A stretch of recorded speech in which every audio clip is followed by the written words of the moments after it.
Sale aplauso, que son muy pocos los casos en los que da a aplaudir, porque a los políticos no da a aplaudirlos. ¿Y si lo dejamos y vemos aplaudimos al final? Bueno, sí. No sale aplauso. Se negó Nico Fiorentino a aplaudir Pero a Pablo Echarri, que es nuestro invitado de esta a los artistas jornada. es así, es cuando termina su trabajo, ¿no? Es verdad, es verdad. No, de arranque también cuando uno recibe un aplauso de entrada da un subidón. Mirá, ahí está. Ahí lo tenés, Lo predispone bien al artista, ¿viste? ¿Viste cómo es de sensible el artista? ¿Qué es un aplauso? Si solo un batir de palmas efímero también. Claro, ¿no? eso es muy también. lindo. Es muy lindo. Sí, claro. Pensaba lo que nos había costado la entrevista con Pablo Echarri, no para echárselo en cara, sino que pensaba que, en definitiva, quienes se han pronunciado políticamente en los últimos años, capaz que, pero esta es la primera pregunta, capaz que ya empiezan a pensar, uy, porque todo lo que va a venir después, el costo que tiene hablar, no sé, déjame ver más adelante, o no. Bueno, si es algo, si es por eso me acordé tarde, digamos. Bueno, pero capaz que ahora lo pausás, no sé. No, lo que pasa es que tengo una responsabilidad institucional en Sagay, entonces a veces mi verborragia o mi deseo de expresión colisionan con los intereses generales.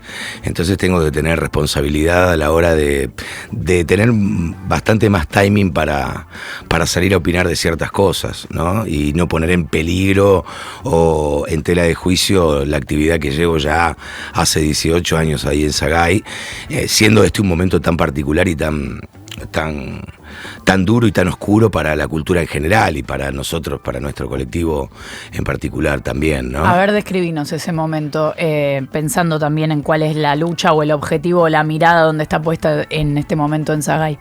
Bueno, hoy hace ya 8 meses que tenemos un gobierno de ultraconservador que como primer medida vino a romper con la cultura, porque es la herramienta más peligrosa y más subversiva, ¿no? Para gobiernos que no permiten disidencias en los pensamientos.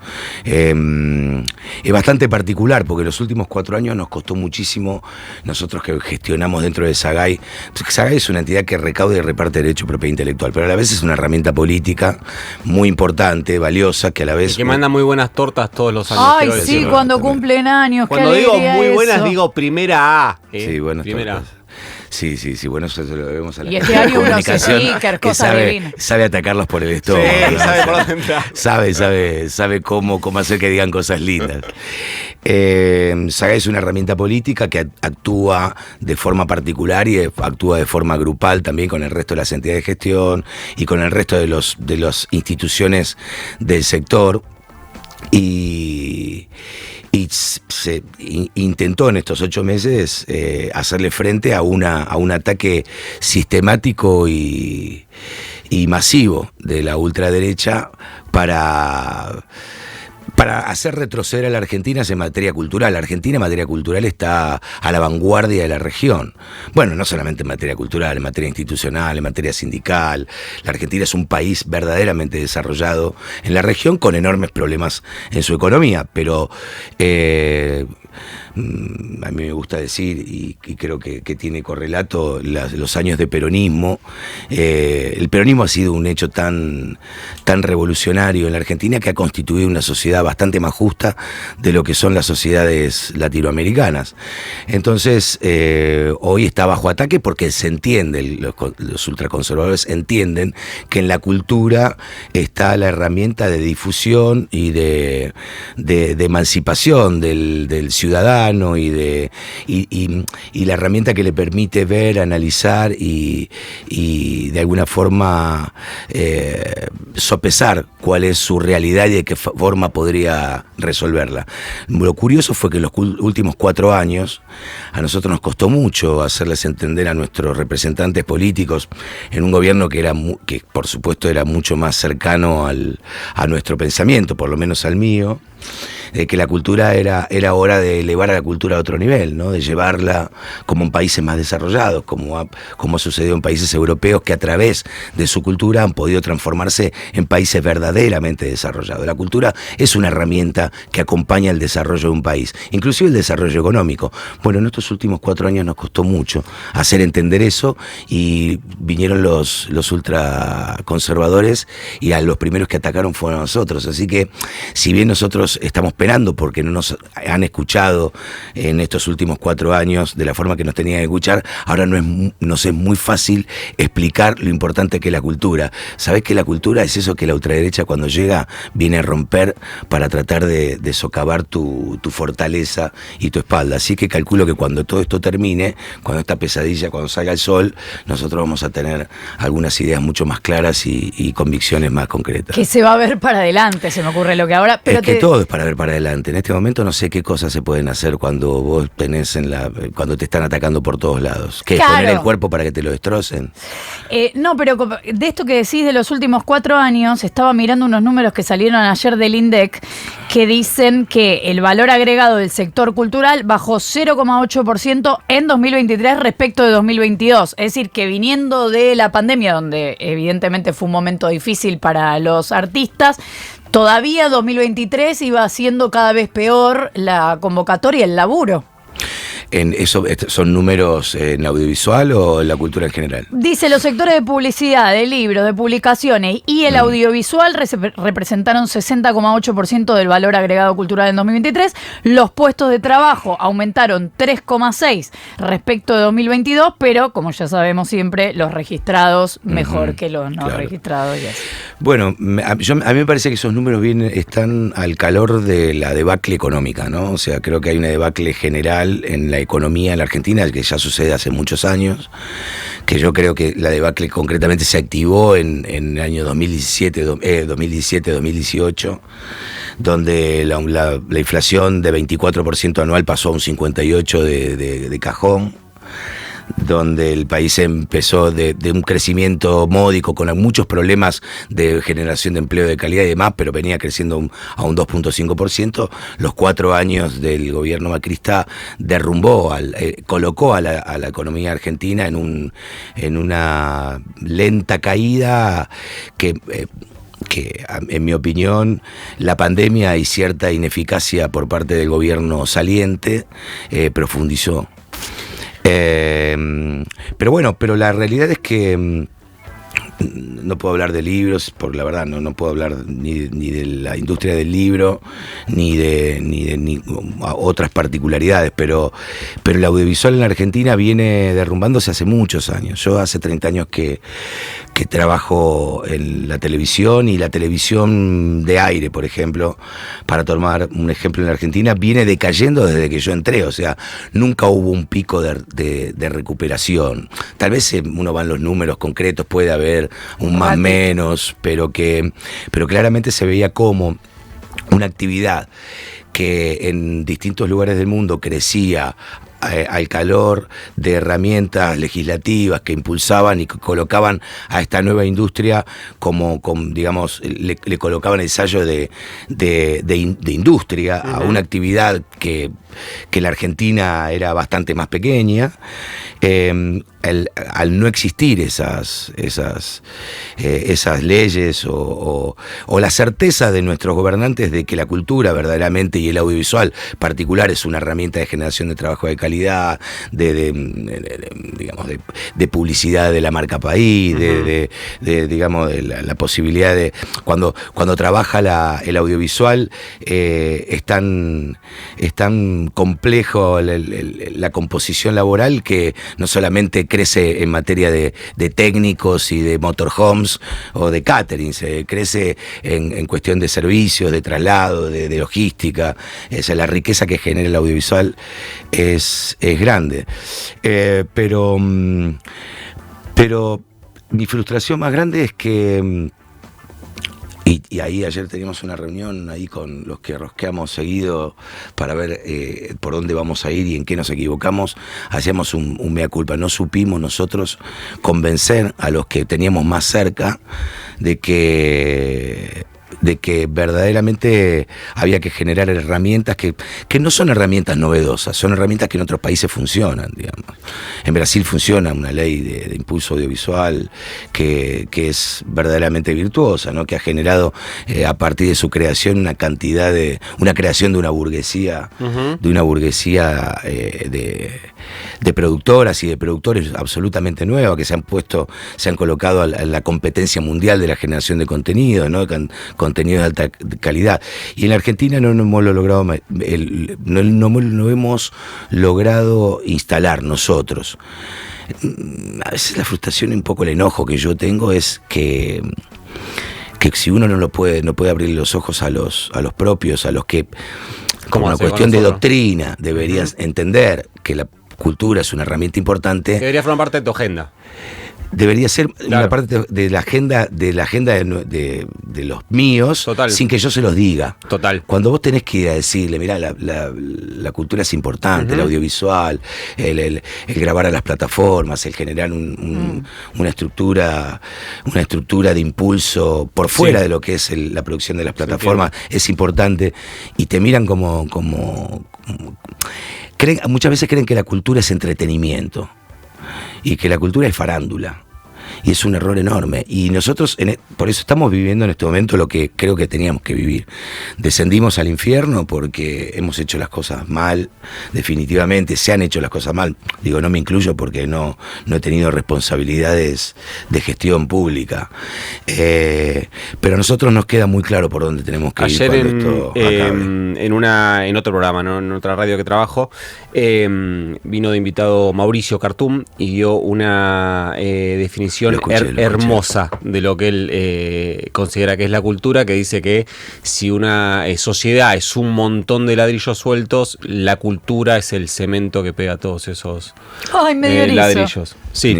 Pero es interesante porque justamente lo que buscan es la desunión, es la digregación de esa... Totalmente. En cualquier sentido, en la cultura o en la militancia. Sí, la creación de identidad. Separar a la gente, individualizarla, meterle dentro de sí mismo ideas y conceptos que lo que buscan es alejarse y no unirse, es una tarea muy inteligente por parte del conservadurismo. Pablo, quiero preguntarte otra cosa. Recién al inicio de la nota, Flor te preguntaba por la actividad política, en tu caso, de un sector de los artistas, y en tu caso hay casos mucho más resonantes, el tuyo, el de Nancy, el de Florencia, porque cuando hablo de Florencia Peña, de Nancy Duplá, naturalmente, porque se congregan para mí dos particularidades que son un compromiso político y público con figuras muy reconocidas, porque hay un montón de artistas que tienen participación política, pero no son artistas que tienen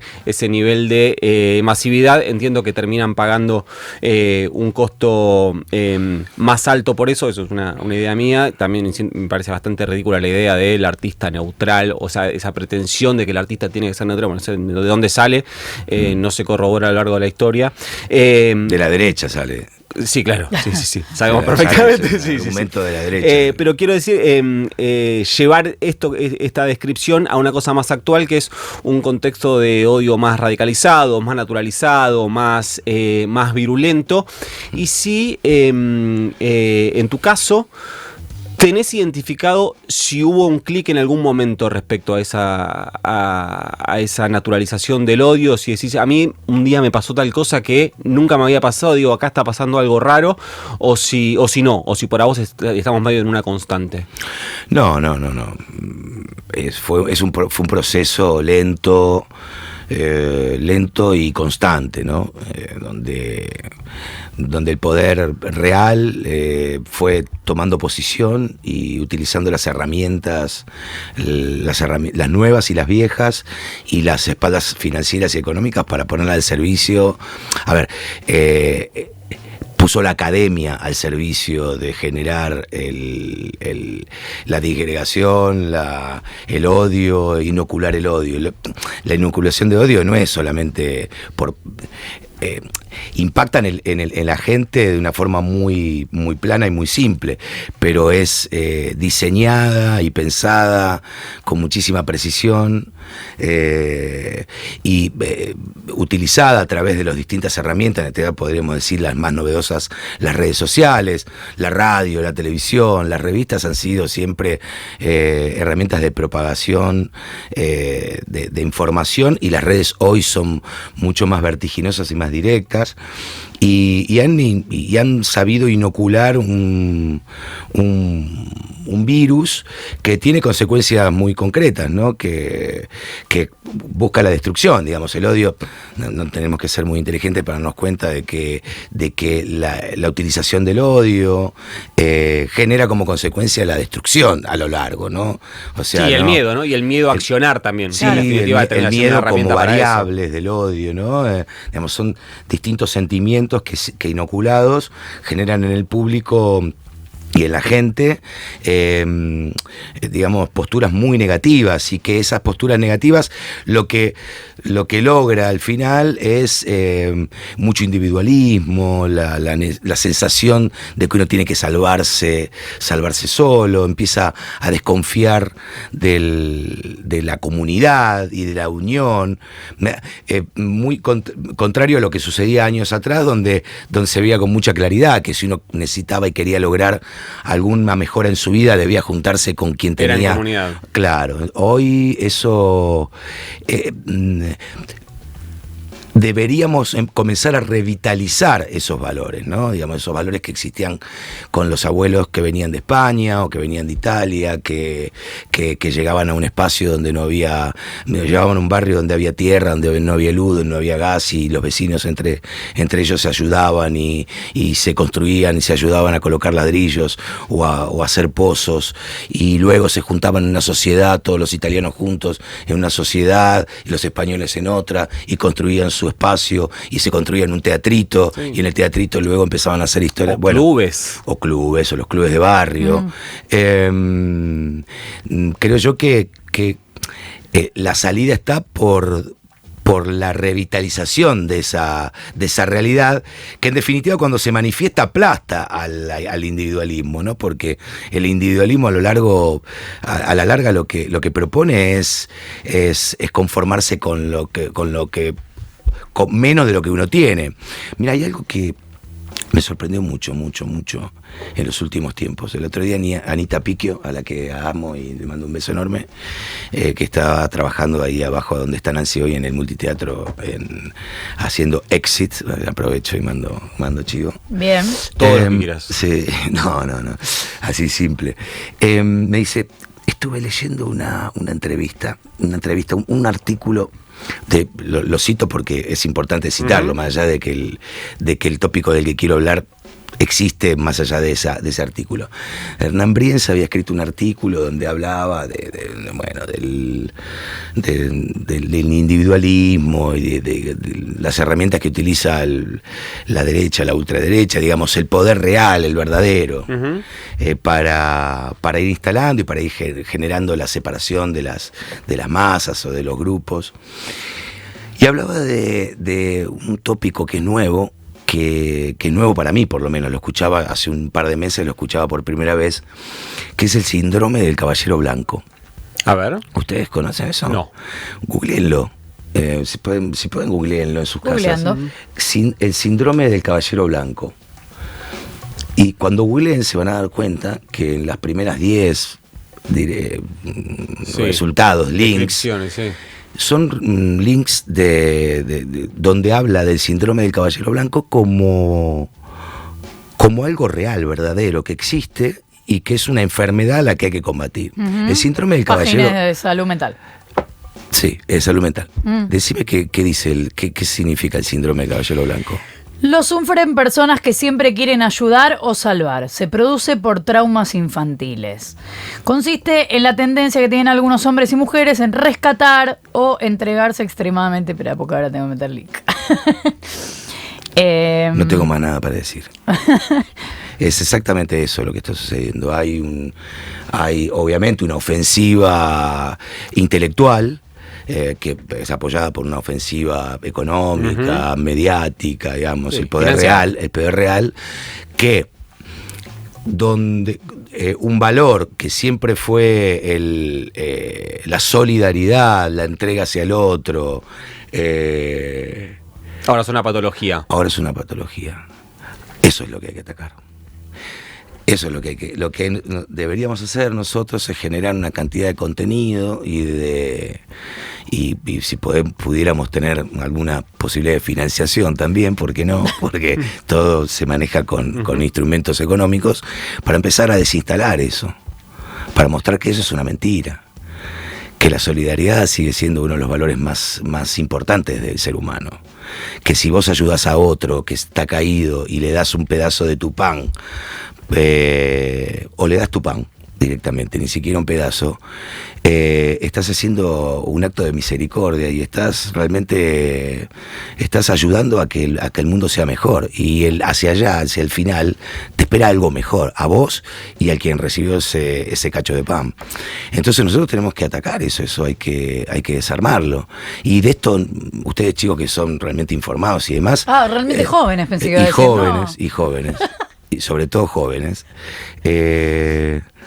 todavía no estábamos enterados, ¿no? Entonces me parece que tenemos que empezar a desarmar el discurso desde adentro, chiquitito, mientras los tanques avanzan en la calle, como me gusta decir a mí, porque hoy es como si hubiese un avance virtual, ¿no? De una fuerza que lo que busca es arrasar. Por lo menos lo nuestro, lo que hacemos nosotros, lo que busca es arrasar. Digamos, en las facultades delegadas, hoy Sturzenegger estaba armando un decreto que iba a eliminar entre 50 y 60 organismos del Estado, ¿no? Y entre ellos se va el Instituto del Teatro, de la Música, el Fondo Nacional de las Artes. Buscan que se vaya, ¿se entiende? Es un organismo que funciona hace décadas y que ayuda a los artistas, y ha ayudado a los artistas con montos ínfimos para dar sus primeros pasos. Las bibliotecas populares, ¿se entiende por dónde van? Entonces, bueno, creo que tenemos un desafío enorme hacia adelante, que es empezar a desarmar este discurso de odio, que lo que genera nos ataca directamente a la fortaleza más grande que tenemos nosotros, que es la capacidad de amalgamamiento, ponele, que tenemos para conseguir mejores condiciones de vida. No sé si hace falta que diga que estamos hablando con Pablo Echarri. Me quedé pensando en esto que decías de la frustración, de eso de no supimos convencer lo suficiente a los propios, y pensaba en esto que se difundió estos días, si pudiera separarlo de todo el quilombo de las tapas de estos días, pero esto que había difundido la propia Florencia Peña respecto de cómo trataba de contactarse con Alberto Fernández durante la pandemia para decir, che, acá estamos re en una los actores necesitando una mano. Descontado que no está hablando de sí misma o no estaba hablando de sí misma, porque su situación es distinta de la de la mayoría de los actores.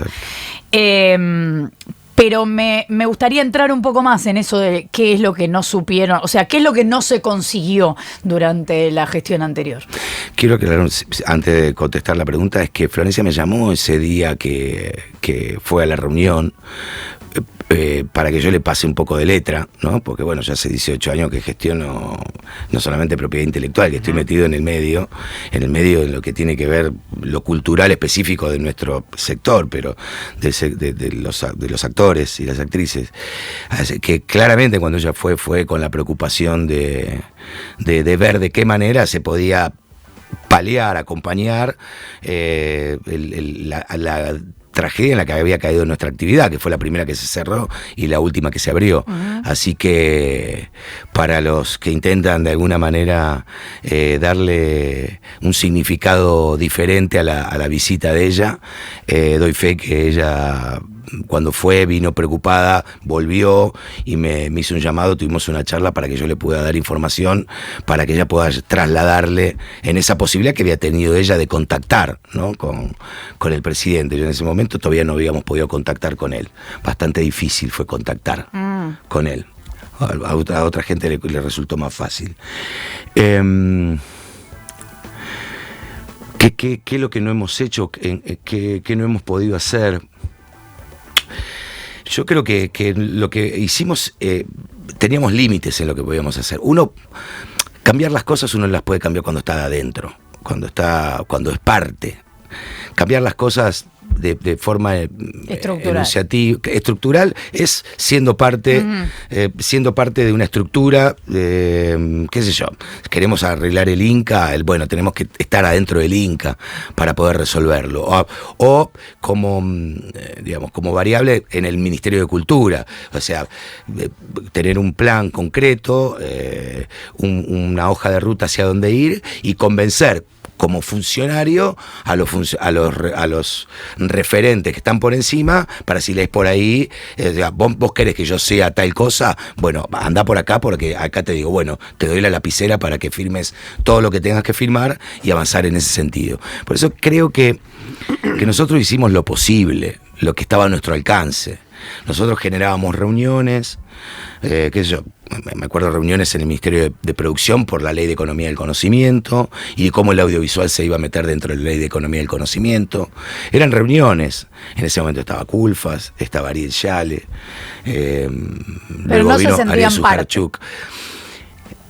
Nosotros poníamos sobre la mesa las realidades con evidencia empírica, con estudios, con alguna forma, algún tipo de legislación comparada, algunos ejemplos que sucedían en el mundo, y no se lograba entender del otro lado exactamente qué era lo que buscaba. Por ejemplo, la Ley de Economía del Conocimiento es una ley que vino a suplantar la ley de software. Para una ley específica creada para el sector del software, que es una actividad económica que es de un crecimiento, ha sido un crecimiento en la última década en la Argentina gigante, exponencial. El audiovisual tiene características diferentes, ¿no? El audiovisual es una actividad que cada vez más se realiza con equipos que trabajan esporádicamente, digamos, con una especie de precarización, en el sentido, antes se producía aquello, Polka producía con 500 empleados que tenía dentro. Eso dejó de existir en el mundo. O sea, hoy se filma, cuando vos filmás, vos sumás al equipo, al enorme equipo que trabaja en una ficción, lo vas sumando en las distintas etapas de producción. Desde la en la pre arrancan los productores, los directores de producción, luego cuando se empieza el rodaje, ahí empiezan los técnicos, empiezan los actores, después cuando terminan los actores, porque se terminó el rodaje, empiezan los editores, empiezan los postproductores, luego empiezan la gente de marketing, y son trabajadores que van entrando a un esquema laboral, que van entrando y van saliendo. Que empieza y termina, claro. La ley de software, la ley de economía del conocimiento, podían aplicar los que contrataban, los que tenían productoras que contrataban una cantidad de empleados con distintas características, podían acceder a los beneficios de la economía del conocimiento. ¿Cómo el audiovisual puede estar dentro de ese esquema si tiene una forma de contratación opuesta, golondrina, por decirlo de alguna manera? Entonces digo, nosotros lo explicábamos y no logramos hacer que, por ejemplo, en economía del conocimiento crearan un régimen específico para el audiovisual, para que entre dentro de lo que es el conocimiento, porque la creación de contenido, las películas, la serie, los programas de televisión, es economía del conocimiento, porque el conocimiento es talento puesto en movimiento que genera un hecho artístico, cultural, pero comercial. Total. Pero necesita herramientas. Entonces, no supimos convencerlo, pero en realidad el reproche es: ellos no supieron verlo y no supieron darse cuenta de cuál era la herramienta transformadora que tenían en la mano. Total. Y como la Argentina es un país que viene con una debacle económica, en la discusión política siempre la cultura quedaba como de costado, como diciendo, mirá, estamos discutiendo cuestiones vitales para el ciudadano y para el ser humano. Correme esto de las porque es de segundo orden. Entonces, si yo meto eso en la discusión, me complico en diputado, vamos a discutir tal ley, correme esto de las películas porque tenemos que discutir la realidad de los jubilados.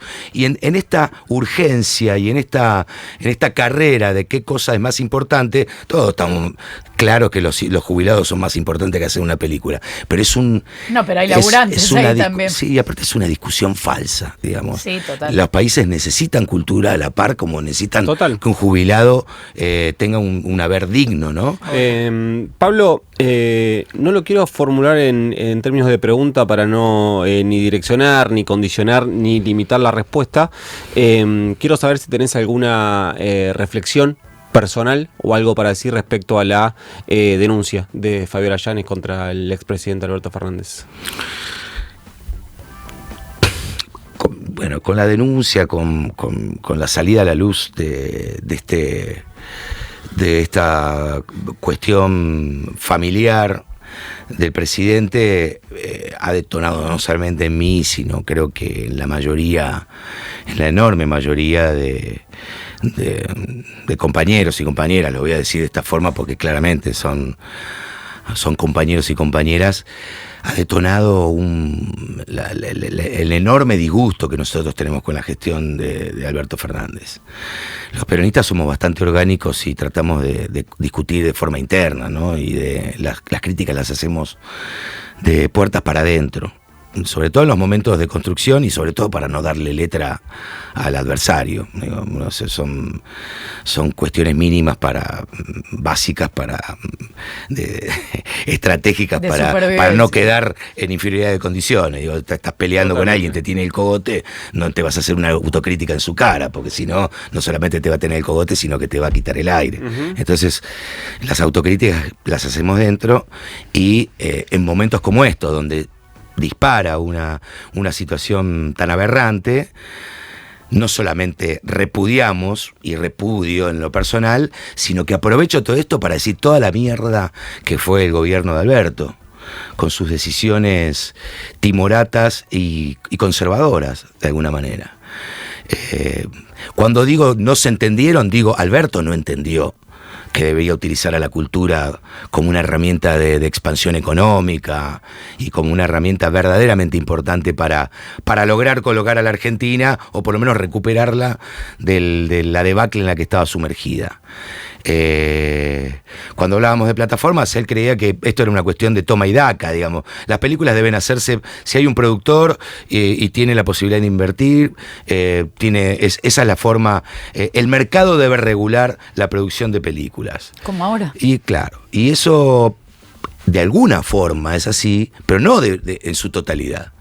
Digamos, el entretenimiento se regula así, no la cultura, no el audiovisual como hecho cultural, que a la vez te puede transformar en entretenimiento. ¿Y tenés alguna evaluación o medición personal interna de cuál es el daño que este caso le procuró a los sectores progresistas, al movimiento nacional popular, al peronismo, la identificación que quieras? Inmenso, pero previo a la denuncia, la denuncia es la frutilla del postre. Sí, la gestión de Alberto Fernández fue...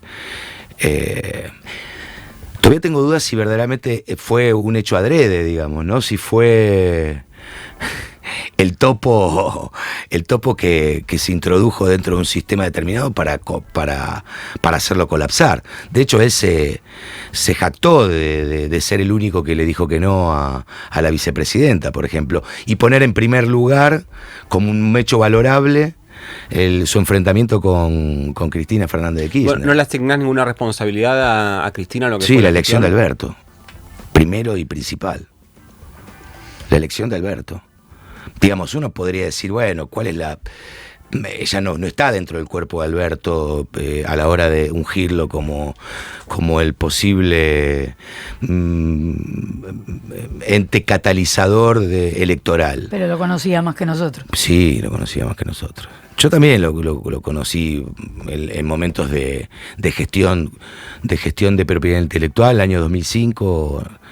Nosotros llevamos el proyecto de propiedad intelectual, que luego el decreto que nos firmó Néstor para que exista SAGAI, por ejemplo, hoy, o si exista DAC, que es la de directores, la entidad de gestión de directores.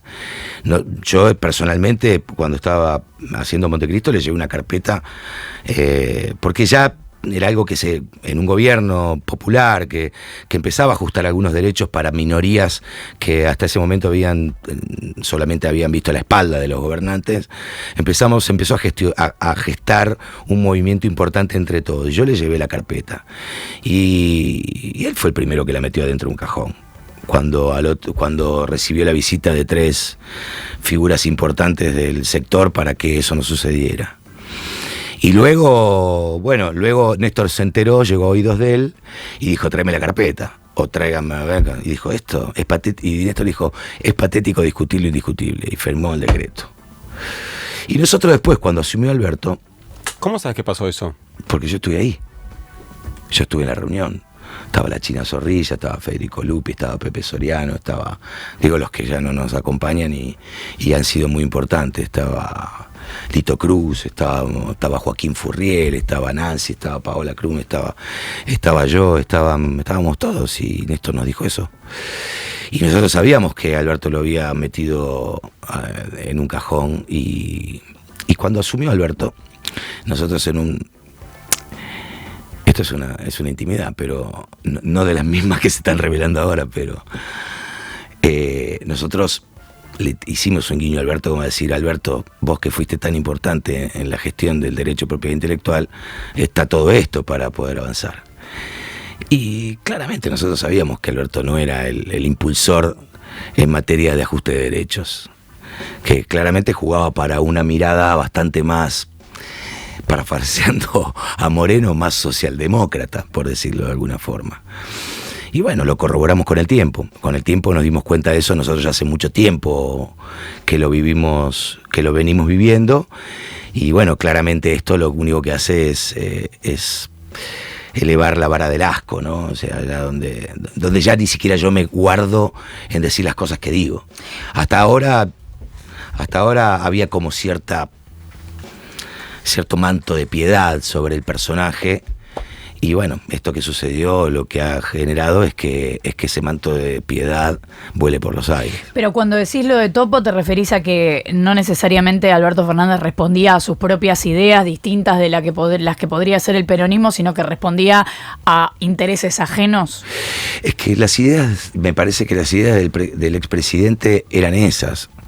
No era el peronista que todos deseamos ver. A ver, si uno piensa que el kirchnerismo fue el representante, podría haber sido, podemos tener opiniones diferentes, ¿no? Pero pudo ser el representante de lo que era la doctrina de Perón y Evita, ¿no? Del ajuste de derechos, de la búsqueda de achicar la brecha social, de pensar en los trabajadores.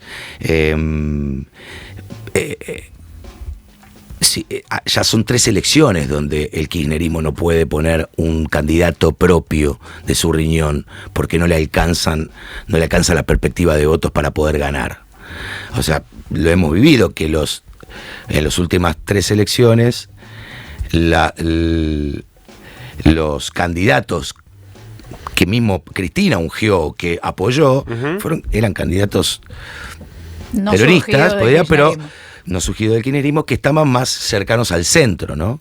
Digamos, ¿no? O a la derecha o al centro, no estaban tan digamos, tan volcados a la izquierda, donde uno puede imaginar un avance de los 12 años de kirchnerismo, donde se avanzó en materia de derechos de forma rauda y concreta. Así que nosotros sabíamos un poco, lo que se presentaba lo veíamos venir, teníamos esperanza. Fingimos un poco de demencia a la hora de votar, porque somos pragmáticos y sabemos quién es el adversario, sabemos quién es el que está enfrente y sabemos cómo tenemos que organizarnos a la hora de buscar una alternativa, pero sabíamos que no era la mejor opción, ¿no? Y bueno, a ver, nosotros que estamos metidos en el ajo, lo veíamos y obviamente lo expresábamos de forma privada. y bueno, y ahora lo estamos expresando de forma pública. Igual es importante eso que decís porque aparece esa pregunta en algunos sectores, diría que muy poco politizados o intencionalmente barderos, que plantean esto en cualquier circunstancia de, pero no lo dijiste, y no, estoy tratando de negociar algo en el medio, estoy tratando de lograr alguna cosa. Yo no soy un divulgador, no me dedico a divulgar la verdad y a emancipar o a evangelizar gente. Para eso estamos nosotros, que tenemos esta noble profesión, Pablo. Por eso mismo, digo, no, ahí su tema, digo, no, yo no tengo ni la obligación de divulgar ni de decir esto antes y si quiero no lo digo después, pero claro, como la verdad es que esto va de la mano también de por qué yo me expresé políticamente ya hace muchos años atrás, es porque es irrefrenable para mí. O sea, yo me secaría si yo no pudiese decir esto. Claro. Me secaría y ya mi existencia dejaría de tener el mismo valor. Entonces, el problema de por qué no lo dijiste antes es un problema de ellos. No tengo por qué decir antes nada. Mi único cometido y mi único objetivo es, en lo personal, en lo político, es ganarle a la derecha. O sea, es buscar la estructura más concreta, más sólida y representativa para cuando vengan las elecciones la derecha no gane nunca. Eso es lo que... Así que a cada uno que utilice sus herramientas. Quiero sacarte de este tema, por lo menos la última de mi parte. Si tenemos la posibilidad y la capacidad de correr el adjetivo correr con el cuenta al boludo de Adorni y toda esta cuestión referida a cuántos espectadores van, cuánto sale a hacer películas, etcétera, me interesa más tu opinión como hombre de la industria y como espectador también. La pregunta ¿es realmente bueno el cine argentino? Sí, claro, el cine argentino es extraordinario, es reconocido a lo largo de las décadas en el mundo. El cine argentino, en la era de oro del cine argentino, estaba por debajo, en producción y en difusión estaba por debajo del cine norteamericano. Y Argentina, solo por debajo del cine norteamericano. Sí, solo por debajo. El cine mexicano no existía, estaba por debajo del cine argentino. Ni hablar el resto de la región, no existía verdaderamente. El cine brasilero empezó a existir luego del cine argentino. Cuando vos vas a Brasil, en los festivales, me tocó cuando de ir una vez a Plata Quemada se daba, estaba en un festival en Brasil, y lo que es la admiración de los brasileros para con el cine argentino y los creadores argentinos. Argentina tiene un historial de producción y de generación de contenidos extraordinaria que ha sido, que conjuga el talento, el enorme talento con las capacidades de producción limitadas, acotadas. El argentino tiene una inventiva fuera de serie, no lo voy a decir yo, digo, algunas cosas como conseguir resultados por encima de las posibilidades materiales, sería conseguir resultados superadores. Sí, porque hay una realidad económica que nos atraviesa a lo largo del tiempo, que siempre pone la variable financiación, la pone en duda. Hubo épocas, en la década del 90, el Inca tenía una estructura y la economía argentina estaba colocada en otro lugar. Fue el comienzo de la debacle, pero en el apogeo los fondos eran altos, entonces las películas argentinas que por ahí conseguían una coproducción con España, con Bélgica, con Alemania, se producían películas de 2 millones, $2,5 millones, películas que hoy por hoy serían películas grandes. Claro. ¿No? Entonces, y luego se han producido películas que han estado en la mitad o menos de la mitad de esa inversión y que han llegado tan lejos como esas películas. Yo creo que de todas formas, dicho esto,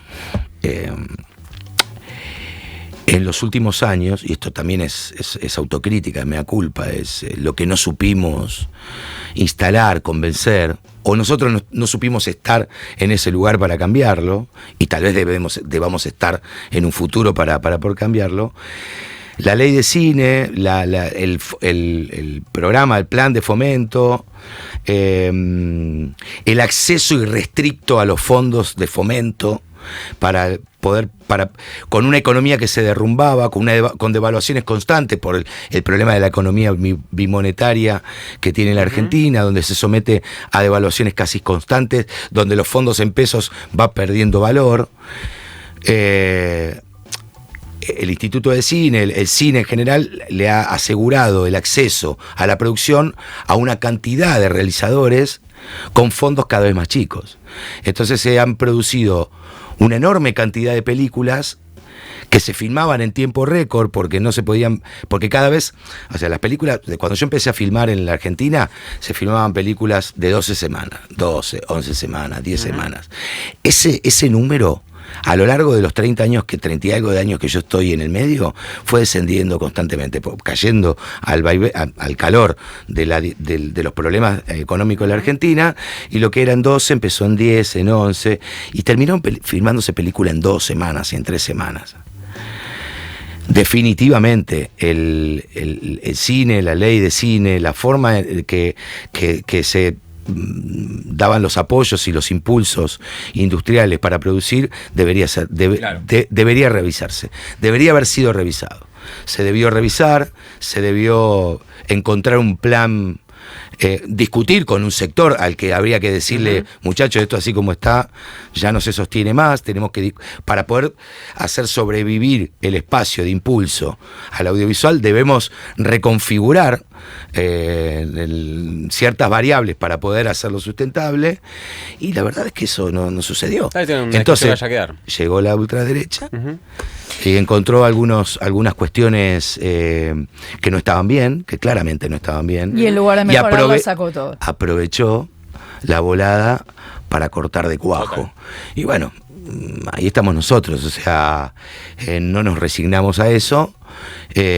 Por eso que a mí me gusta pensar hacia adelante, digo. Yo me gusta pensar hacia adelante. El presente a veces es oscuro, es triste, es de pelea y es de lucha y es de dolor. Pero yo tengo enormes expectativas, primero porque esto no va a durar 1000 años. Y tengo enormes perspectivas y expectativas con respecto a que cuando salgamos de esto ya vamos a ver exactamente hacia dónde tenemos que ir. Se nos recontra fue el programa, pero no quiero despedirme sin decir que estás girando con Art. Estoy girando con Art, sí. Qué obra maravillosa. Hermosa obra, la verdad que empezamos en la pandemia. A post-pandemia fuimos de los primeros espectáculos que salimos y fue realmente una bocanada de aire fresco en mi vida. Primero por salir del ostracismo de esos 2 años de pandemia, y después por tener la posibilidad de encontrarme con un texto extraordinario, con un grupo de gente soñada, ¿no? Con Ricardo Darín y Germán Palacios en la dirección y con... Que habían hecho la versión anterior. Para quien haya visto la versión anterior, quiero decirles que, bueno, por lo menos si tienen más o menos mi edad, que ahora la van a ver de otra manera. Es distinta. Así que capaz sí, que... el texto es el mismo, la apuesta es muy similar, pero las energías... Pero te pasan otras cosas, además. Los actores que estamos sobre el escenario somos muy, muy diferentes y suceden cosas distintas. Fernán y sí, Mirás, estamos... Martín Lipac y yo les damos vida a Art, que es una comedia deliciosa, una comedia dramática de 3 amigos, que como sucede en la realidad, ¿no? Y más en estos momentos, en esta coyuntura, donde los amigos tratan de ocultar, de no poner sobre la mesa sus diferencias a lo largo de los años para poder conservar esa amistad, hasta que viene una estupidez, una plumita que vuela por el aire, una ráfaga de viento desubicada, y esa amistad que se sostenía sobre estructuras no muy sólidas puede volar por el aire. En este caso, la amistad vuela porque uno de ellos compró un cuadro blanco y el otro está profundamente odiado porque su amigo haya hecho esto, y el tercero lo que trata es de que esta amistad no vuele por los aires. Muy divertida y dolorosa, Art. Vengan a verla. Estamos este fin de semana, estamos hoy en Escobar, sí, mañana en Rosario y el domingo en Mercedes. Excelente. Entonces vamos a ver Art. Che, vino Pablo Echarri. Gracias, Pablo. No, por favor, chicos, a ustedes. Futurock.